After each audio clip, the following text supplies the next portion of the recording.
Ernesto Maceda is no newbie to politics. His experience in the Senate is, perhaps, unparalleled if one were to look at the present crop of senatorial candidates. So what else is there to know about Ernie Maceda? Find out on INQuest Vote 2013.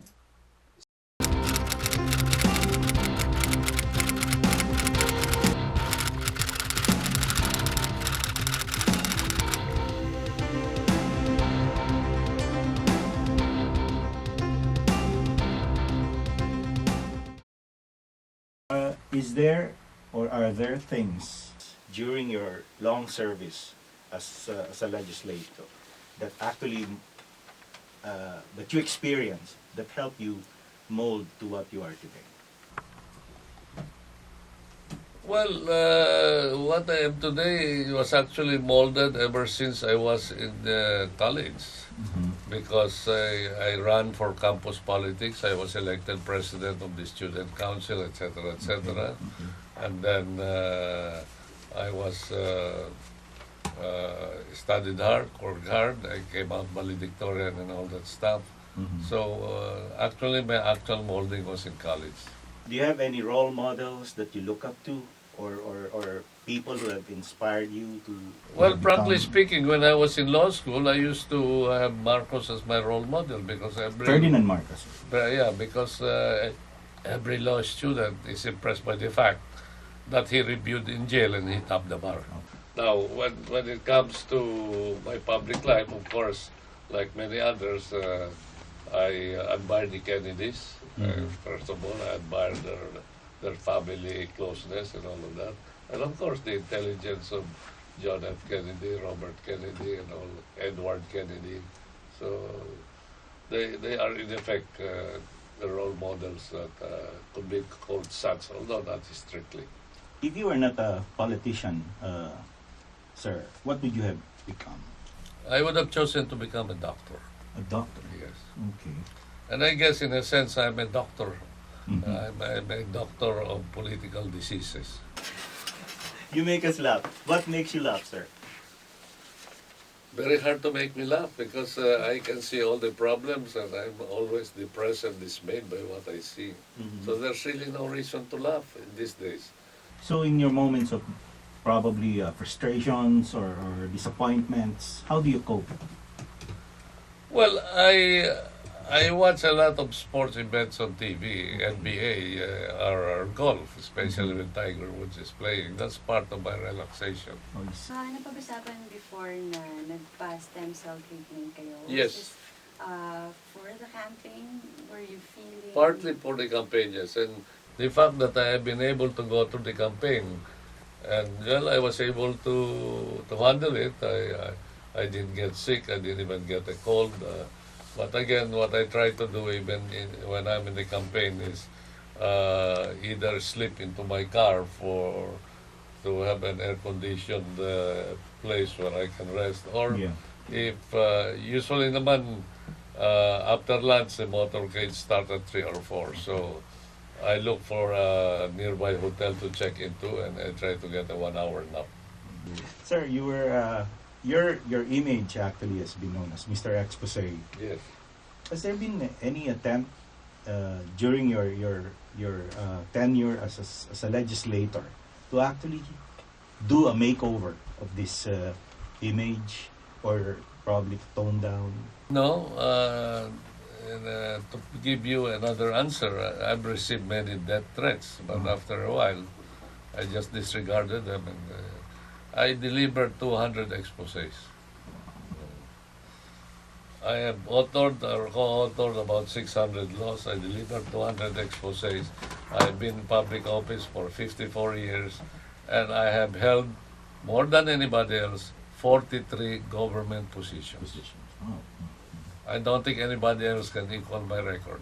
The only position that I have not actually held is to be a member of the judiciary. Everywhere I go, people, especially lawyers, remind me that I have the Maceda law. It is a law which provides protection to real estate buyers. You know, not all senators have a law named after them. So for you to have a law name after you, Yes. and it's being studied in the law schools, is some sort of an exceptional achievement.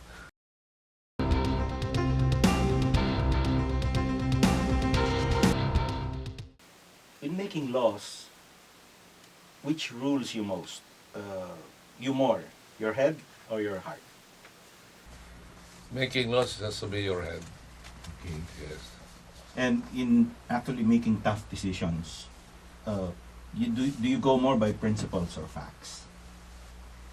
You have to go by facts to begin with, and then Okay. after that you apply your principles. Actually, when you are considering filing bills, who do you consult? Aside, of course, from Well, Mr. in all the Cruz, bills that I have aides and- filed, again, this is due to my long experience of 54 years. I think that 3/4 or 75% of the bills are filed are my own thinking and my own I see. creation. Okay. The other 25% are bills that are lobbied for, or people come to you and say, we have this problem, we need this solution. Of the bills that are sent to you, they only look at it from their viewpoint. Mhm. But every bill has two sides to it. When you look at it from the other side, you will see many times that it is not implementable. Sir, you talked earlier about the time being right for you to run again for public office. Can you describe what makes this time right for Ernesto Maceda The to general complaint that the quality of the Senate needs to be improved. You've been, as you said, in public service for more than 5 decades, Yes, and you've been a Senate President. yes. Can you describe probably what the difference was in your time as Senate President to the time of the current Senate Well, now? principally, the budget during our time was not that big. It was something like 500 or 600 million pesos for the Okay. entire Senate. Uh-huh. Now it's close to 3 billion. Wow. And that's why they have so much excess, they have so much savings, and that's why that issue came up. What about the discussions, the agreements, the debate, so-called, on bills? Well, the general impression is if you go farther back, the better, the higher the quality of debates. And as you go nearer to the present time, it seems to be, or it seems to people, that the quality is declining. Okay. Would you attribute this to the quality of senators now serving? Of course, almost automatically. If you have good senators, you have good debates. If you have silent senators, you have no debate. So, all those years of public service, can you describe to us, sir, what a good legislator is? And Well, a good legislator first must attend the session. So, like me, I have perfect attendance. If you have Okay. perfect attendance, almost automatically you'll be involved in all the aspects of legislation.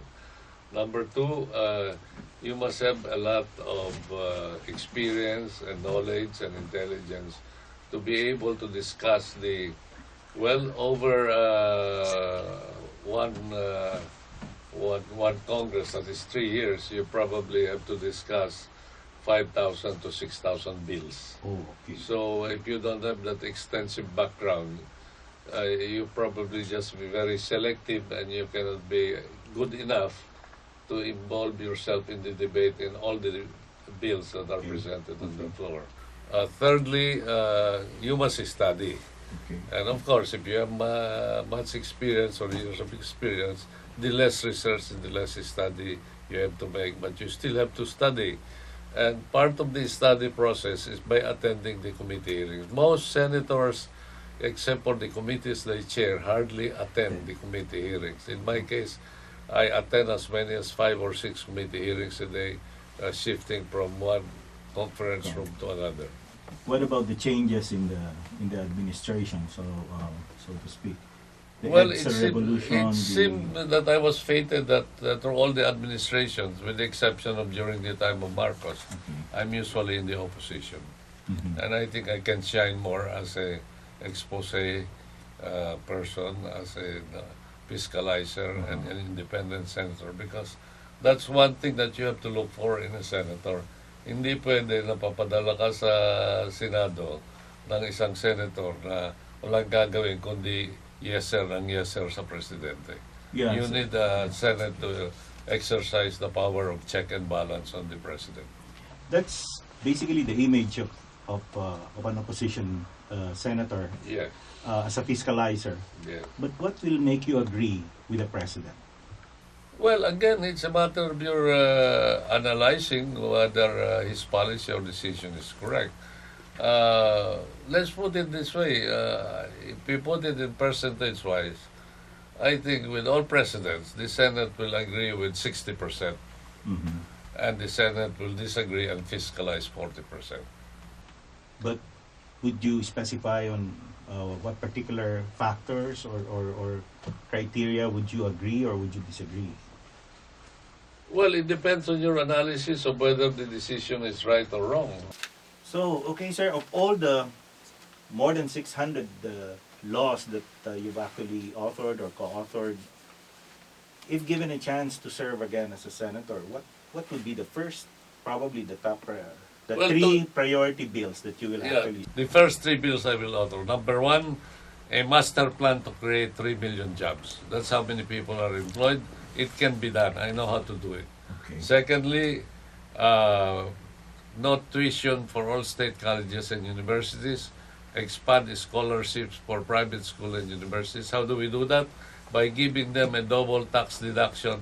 Every businessman who contributes to a scholarship fund should get a bigger tax deduction to motivate him to do it. The third would be the legislation to expand senior citizens benefits Oh, yes, some yes, more. yeah. Meaning to say prices have gone up, medicine has gone up, so the 20% must be increased to 30%. And secondly, Makati is the prime example. They have monthly allowances. This should be done nationwide. In the same way as the government has been able to implement a CCT program, 1,400 a month, then there's no reason why they cannot give the same amount to senior citizens who are more deserving and in need of assistance. So those are the first three bills.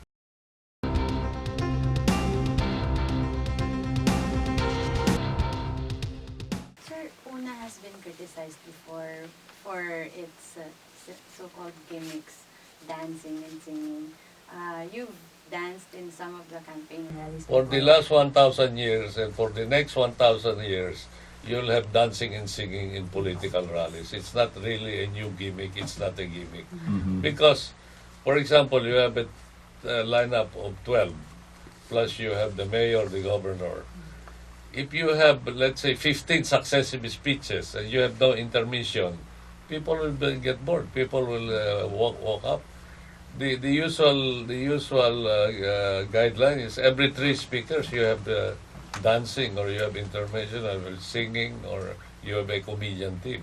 So it will always be part, the same as in the US or everywhere.